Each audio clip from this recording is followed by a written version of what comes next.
Hello అండి. అందరికీ నమస్కారం. ఈ మహాశివరాత్రి పర్వదినం సందర్భంగా మీ అందరికీ మహాశివరాత్రి శుభాకాంక్షలు. పండుగ అంటేనే నైవేద్యం. నైవేద్యం అంటే మనందరికీ గుర్తొచ్చే కమ్మని పులిహోర. అందులోనూ గుడిలో ప్రసాదంలా ఉండే చింతపండు పులిహోర అంటే ఎవరికి నచ్చదు చెప్పండి? ఆ రుచి వెనుక కొన్ని సీక్రెట్ ఇంగ్రీడియెంట్స్ ఉన్నాయి. మరి పర్ఫెక్ట్ టెంపుల్ స్టైల్‌లో ఈ చింతపండు పులిహోరని ఎలా చేయాలో ఈరోజు ఈ వీడియోలో చూసేద్దాం రండి.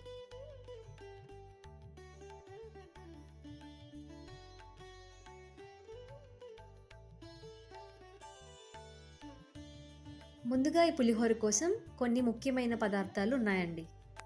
అవి పచ్చిమిర్చి, కొన్ని జీడిపప్పులు, అలాగే ఫ్రెష్ కరివేపాకు మరియు వేరుశెనగ పప్పులు. ఇప్పుడు ముందుగా స్టవ్ వెలిగించి కడాయి పెట్టుకొని తాలింపుకు సరిపడా ఆయిల్ వేసుకోవాలి. నూనె వేడెక్కాక మొదటిగా ఆవాలు వేసి చిటపటలాడివ్వాలి.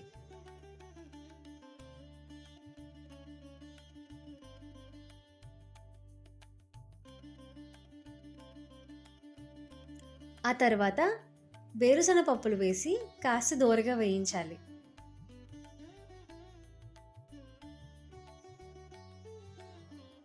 ఇప్పుడు వరుసగా శనగపప్పు, కొద్దిగా మినపప్పు, అలానే జీలకర్ర వేసి మంచి గోల్డెన్ కలర్ వచ్చే వరకు వేయించుకోవాలి.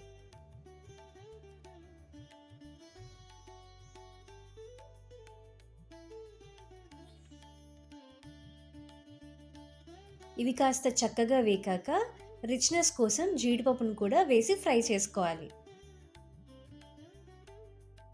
తర్వాత ఒక 2 ఎండుమిర్చిని వేసి ఫ్రై చేసుకోవాలి. ఆ తర్వాత ఒక 3, 4 పచ్చిమిర్చి కూడా వేసి వేయించుకోవాలి. ఆఖరిగా మంచి సువాసన కోసం గుప్పెడి కరివేపాకు వేస్తే మన గుమగుమలాడే తాలింపు సిద్ధమైపోతుంది.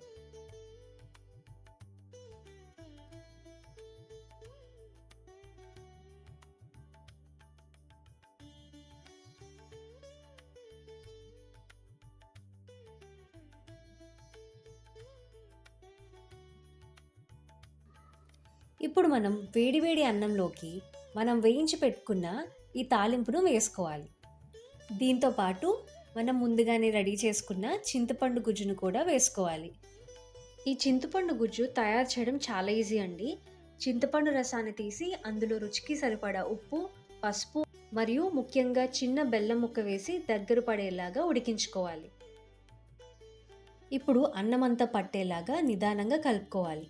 ఇంగువ వాసనతో పులిహోర భలే గుమగుమలాడుతుంది. అసలు పులిహోరకి ఆ స్పెషల్ ఫ్లేవర్ వచ్చేది ఇంగువ వల్ల.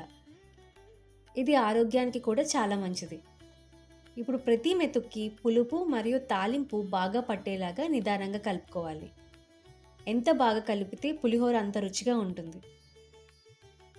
చూసారు కదా, ఎంతో ట్రెడిషనల్గా ఉండే మన టెంపుల్ స్టైల్ చింతపండు పులిహోర రెడీ అయిపోయింది. చూస్తుంటే నోరు ఊరుతుంది కదా. మీరు కూడా ఈ రెసిపీ తప్పకుండా ట్రై చేయండి. ఈ వీడియో మీకు నచ్చితే మీ ఫ్రెండ్స్ మరియు ఫ్యామిలీకి షేర్ చేయండి.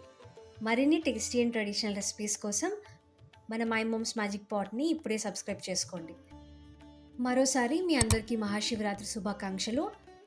తిరిగి మరో మంచి రెసిపీతో కలుద్దాం. అంతవరకు సెలవు. Thank you for watching.